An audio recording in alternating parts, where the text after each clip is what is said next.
For years, medium format photography has been the logical next step in image quality following full frame photography. The larger sensor allows for sharper photos and extremely pliable RAW files.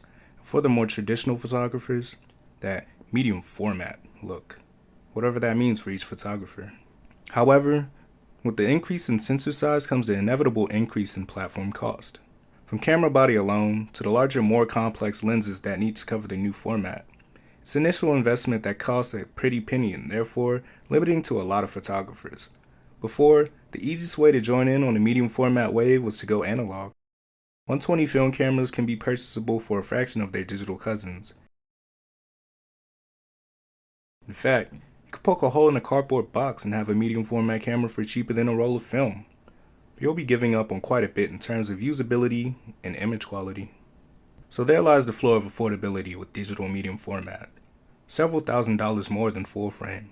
You can buy a whole Honda Civic for the price difference between the two formats. It's insane alone to think about how limiting the price is. So Fujifilm did just that. And thus, the Fujifilm GFX50r was born.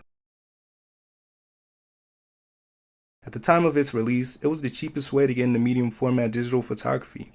Compared to other larger sensor cameras, it was still more affordable brand new. After having used this camera as my primary work camera for both portraits and landscape, I realized something. This camera is an intended entry-level device meant to be accessible to those who couldn't have something like a Hasselblad digital or even Fuji's own slightly more expensive GFX50s. Yeah, it's still a highly advanced and fully capable device meant for taking the sharpest images in any condition. What if it was meant for more than that? If this camera is meant to be obtained by consumers, and it be used by those same people, I set out to figure out just how usable the GFX50r is by setting it to how most consumers shoot, fully auto. Then I handed it off to a couple friends with varying degrees of camera using experience. I made no mention of the price until after they finished using it. The only knowledge they had on this camera is that they know they had never used it before. I told them to use it as if it was a smartphone camera. Here's how that went.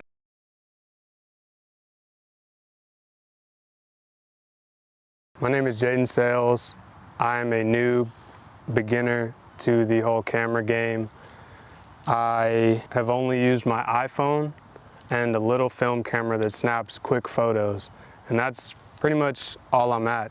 So when I got a chance to use this camera right here, it was a whole new experience for me. But I do have a couple things I did like about it. The quality of the pictures that I was taking, I felt like it caught the colors really well. They weren't oversaturated or anything like that. I also liked the fact that it had nice grip here. I liked the grip that it had on it. I wish it could be a little bit meatier or bigger on the camera, but I liked it overall. I hope the photos came out well.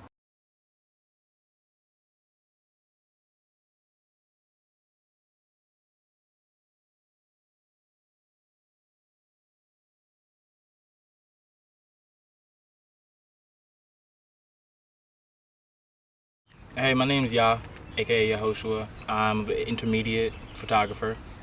This camera was definitely geared towards manual mode. I like the colors. I definitely like the quality. I have a similar mirrorless Panasonic camera. What I look at when I shoot, it comes out on the camera. The colors, they were very dark, moody. There's heavy on the blues, heavy on the greens, I noticed. In my opinion, I really enjoyed that. Shooting with it, shooting portraits with it. I'm a portrait photographer. I love shooting portraits with this. It's a great camera to shoot portraits with. I love that mirrorless. What I look at, it comes out as. Shooting with this, it seems more manual, but it was a different experience. It was a lot of fun to use. It's a unique camera.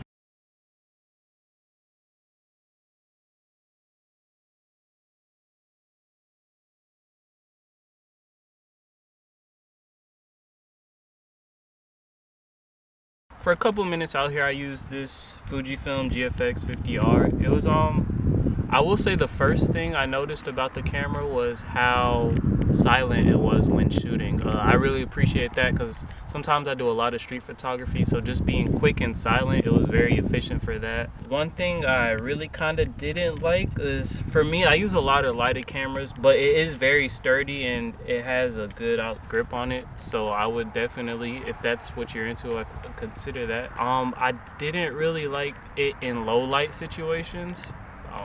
The gain on it was kind of crazy, and it didn't really give me the colors that I really wanted to. But other than that, it's a very sturdy camera, I think.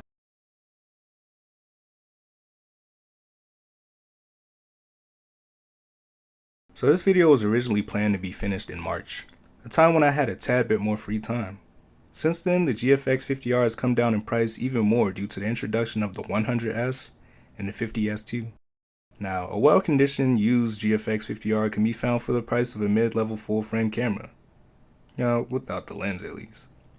There are drawbacks in comparison that only become more apparent as time goes on, such as the large file size of each photo, the overall sluggishness of this camera in general, and, the size of the camera. But for the quality of the images you get, I'm willing to compromise. And for the affordability, I will absolutely recommend this camera to those looking for a camera in general. Professional or, now we know, amateur.